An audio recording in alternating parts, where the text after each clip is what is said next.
Deuxième chose qui peut t'éprouver que l'Éternel est avec toi, je vais te le dire, c'est le prophétique. L'Éternel utilise parfois le prophétique comme une houlette pour te rassurer, pour te dire tu es sur la bonne voie. Comment ça fonctionne? Tu sors le matin, toute la journée tu as essayé comme Pierre, ça n'a pas marché. La nuit quand tu dors, tu vois une réussite. La nuit, tu vois une réussite, mais la journée, piaka. La nuit, tu vois une ouverture, mais la journée, fingio. La nuit, tu vois que les choses avancent, mais la journée, boakisio.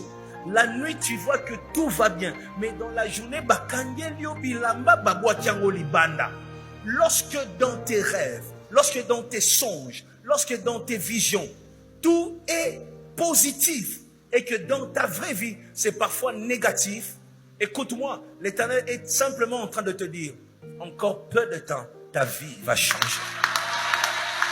Tu doutais, tu ne voulais même pas venir, mais la nuit, Dieu t'a donné un songe. Tu as vu quelque chose lié à l'église, quelque chose qui te ramenait à l'Éternel, quelque chose qui te poussait à la prière, quelque chose qui te disait continue. Tu vois que quand tu te lèves le matin, tu es dans l'humiliation, mais la nuit, tu vis de grandes choses. Ça veut dire, dans le spirituel, quelque chose se passe. Quelque chose se passe.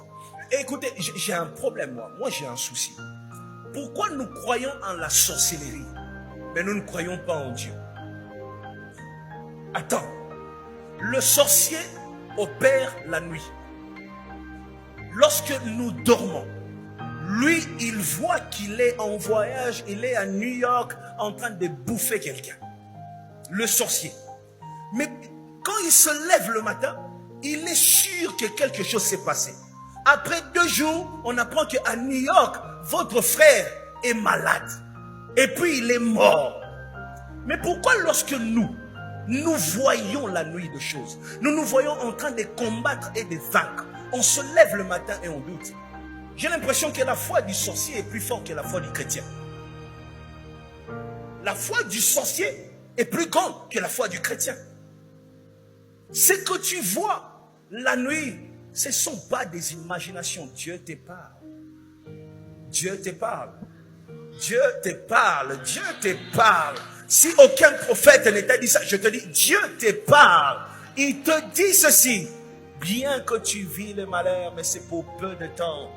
Avant le mois de juin ici, ta vie va changer. Tu parleras un autre langage.